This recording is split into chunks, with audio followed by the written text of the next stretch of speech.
If you thought your rights as a parent were secure now that President Trump is in office, you might want to think again.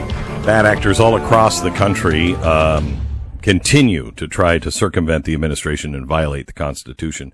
In Colorado now, there is a bill making its way through the state legislature that would create legal grounds for the state to revoke custody of parents who misgender their children.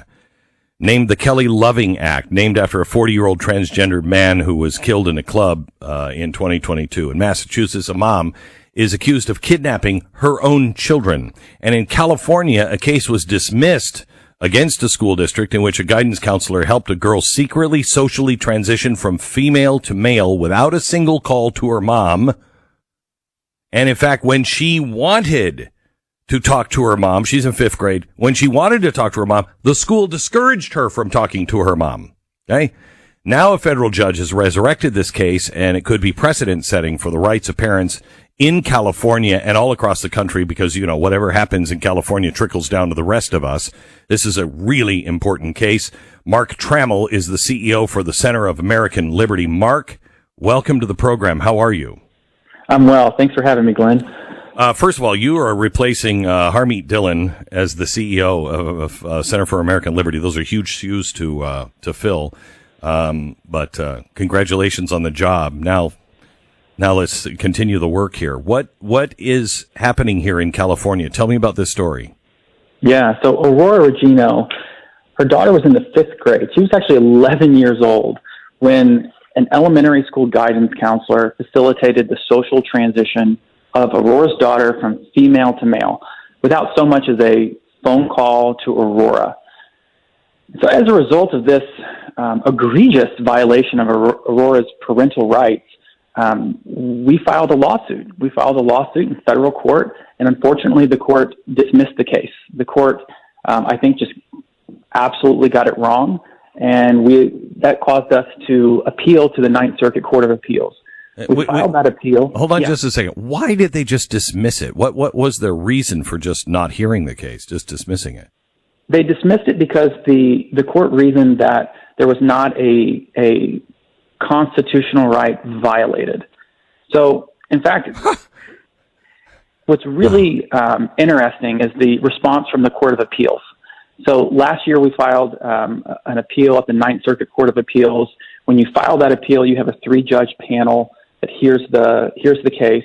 They came out just about a week or two ago and gave an opinion. And they said the lower court applied the wrong standard.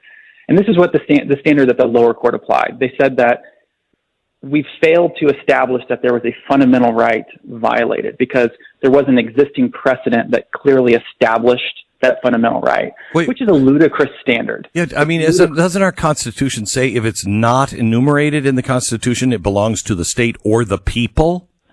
It does. It does. So we don't need an enumerated right to have, control of our own family and counsel with our own children, right? Correct. In fact, the Ninth Circuit gave direction to the lower court and said, look, the standard that you applied is of course ludicrous. The standard that you should apply is this idea that there's a fundamental right if something is objectively deeply rooted in the nation's history and tradition. And so here, the lower court expected us to point to precedent that said parents have a right to know and to consent to the social transition of their child in a public school setting. Well, of course, there's not case law that says that because this is a new phenomenon that's happening not just in California, but in states across the country where these parental secrecy policies are being implemented, being applied, where schools are really poisoning kids' minds at a very young age, as early as kindergarten, with this idea of transgenderism and changing their gender, and it's all on this basis, this legal falsehood that kids have a right to privacy from their parents. It's completely a legal falsehood. So we are encouraged. We're encouraged that this case has been revived by the Ninth Circuit of all places. The Ninth Circuit is getting this issue right, whereas we've seen some other circuits across the country get it wrong. Can I ask you something? When did the Ninth Circuit become like halfway sane? Well, they've always been crazy. What happened there? There wasn't like an announcement. It's like we just slipped through a wormhole and all of a sudden they make sense. What happened there? Yeah. I mean, it is it's bizarre. It is. Makes me question everything. But anyway, go ahead.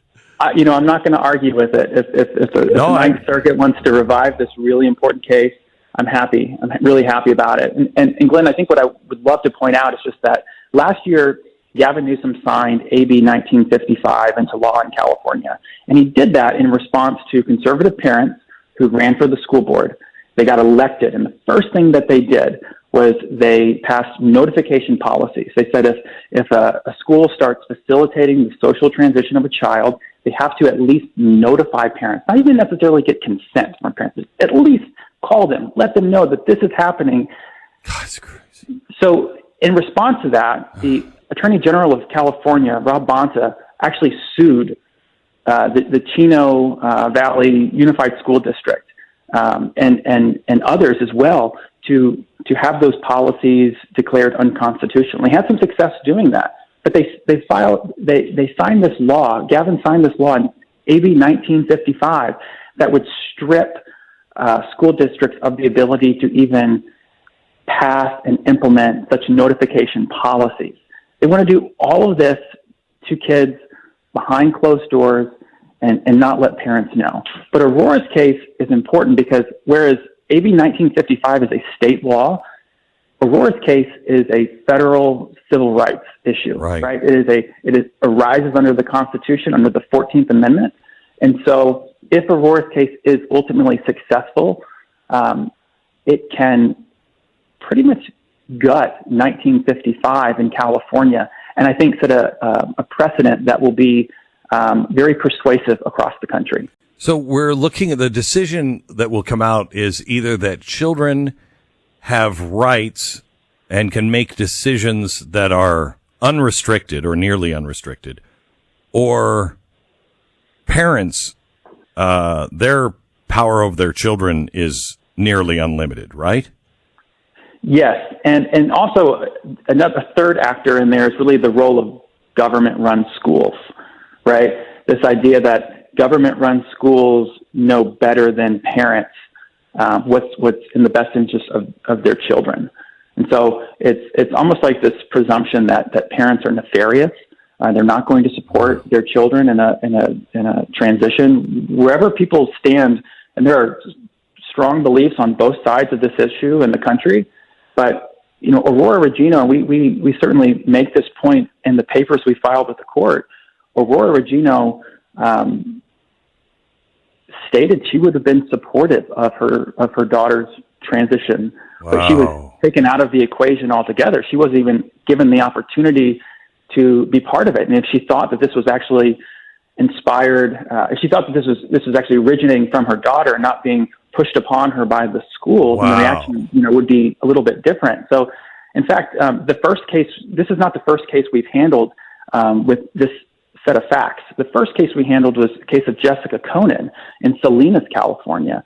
Jessica's daughter was in the 6th grade when teachers invited her to an equality club that met during the lunch hour, and it was the only extracurricular that wasn't after school.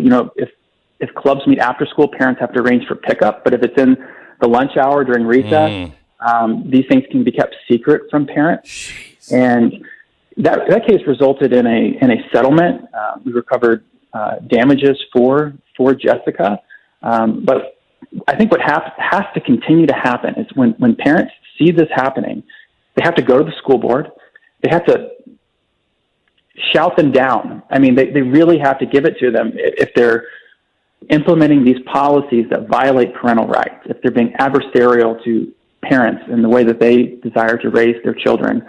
And they have to run for school board. They have to win. They have to pass these notification policies.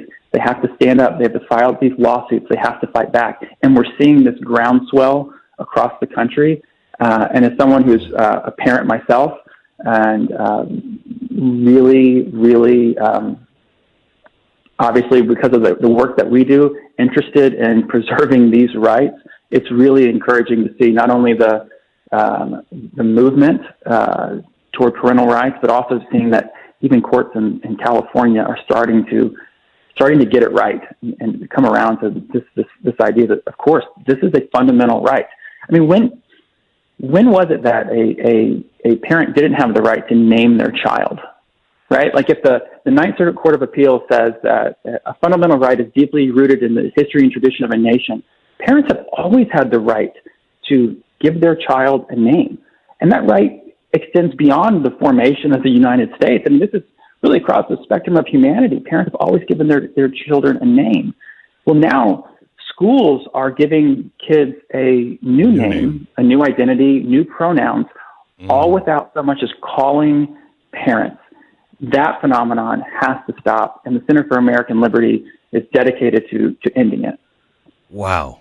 I've never thought of it that way, about the power of the schools giving a new name to your children. That's bad. Mark, thank you so much. When are we going to hear the results of this? When is this actually being argued, and when are we going to hear the results?